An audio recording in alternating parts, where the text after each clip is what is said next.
Now let me take a few minutes to get you on the inside scoop, some of the really secrets. I was going to say dirty little secrets, but they're really not very dirty, of the calligraphy world. How do those calligraphers get everything to come out just exactly right? Well, practice, practice, practice, but you already know that.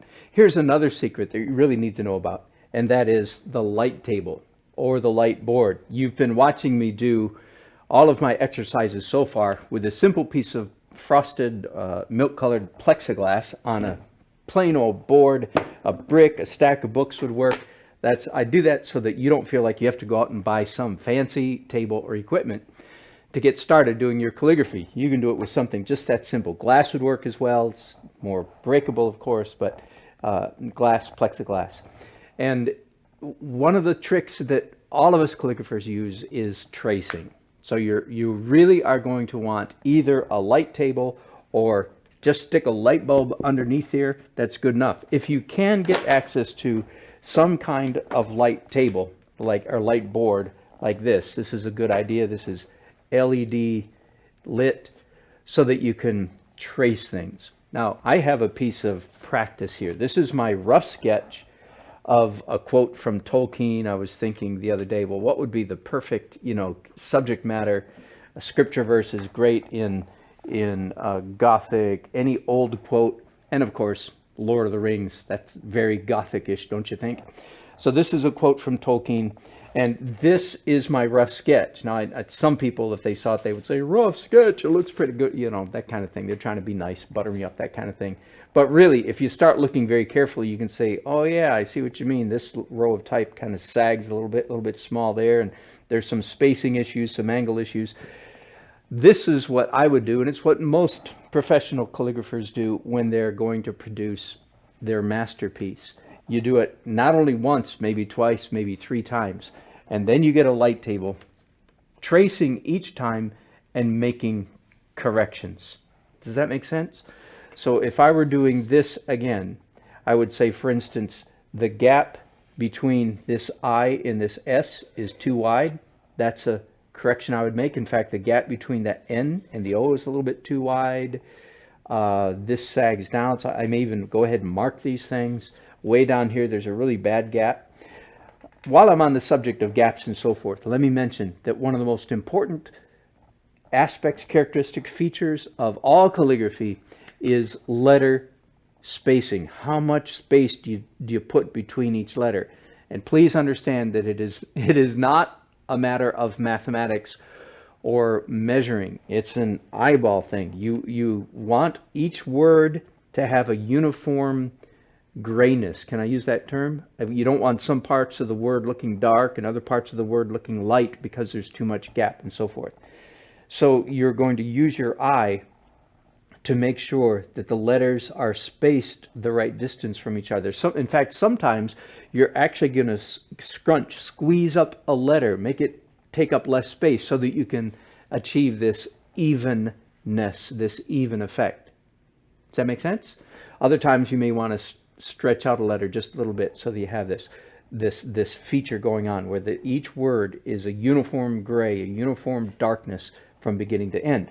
And then it's not only the space between letters, but the space between words as well.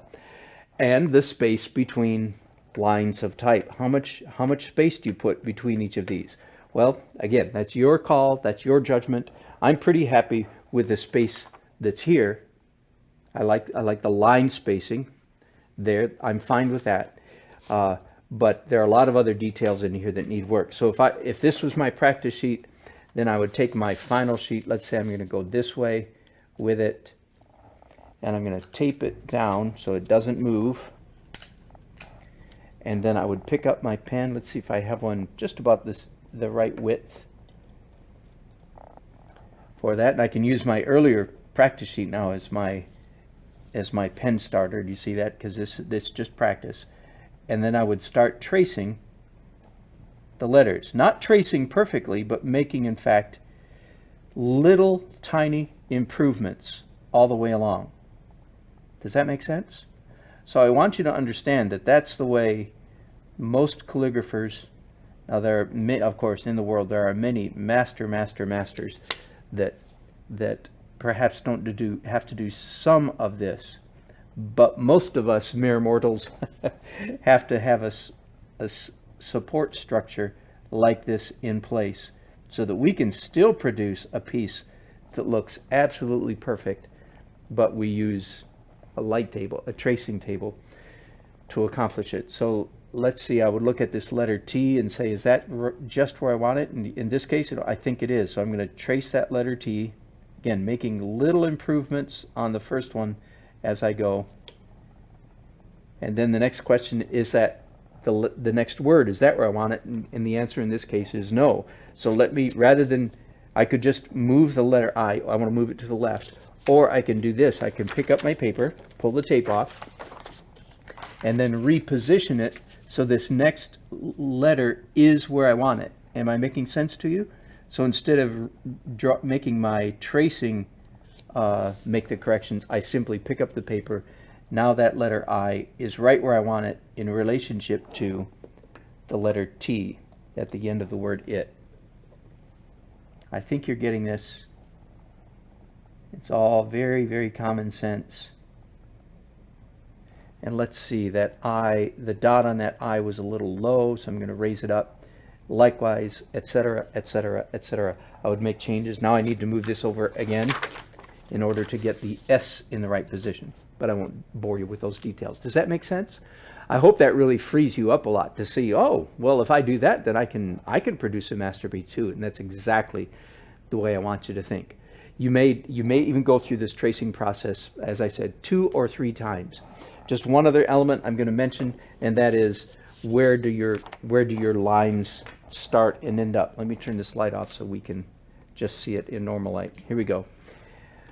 I felt like this quote, for some reason, very intuitive, I felt like it would look cool if it was flush right. That is, if all the lines of type ended in a straight line over here, that means I would start the lines at various points. And I just took my best guess when I was doing this rough sketch. So as you can imagine, using our tracing technique, I would move each line over so that they would in fact all end up exactly the right place. Does that make sense? I hope it does. And this should open door to a lot of really, really, really fun calligraphy for you.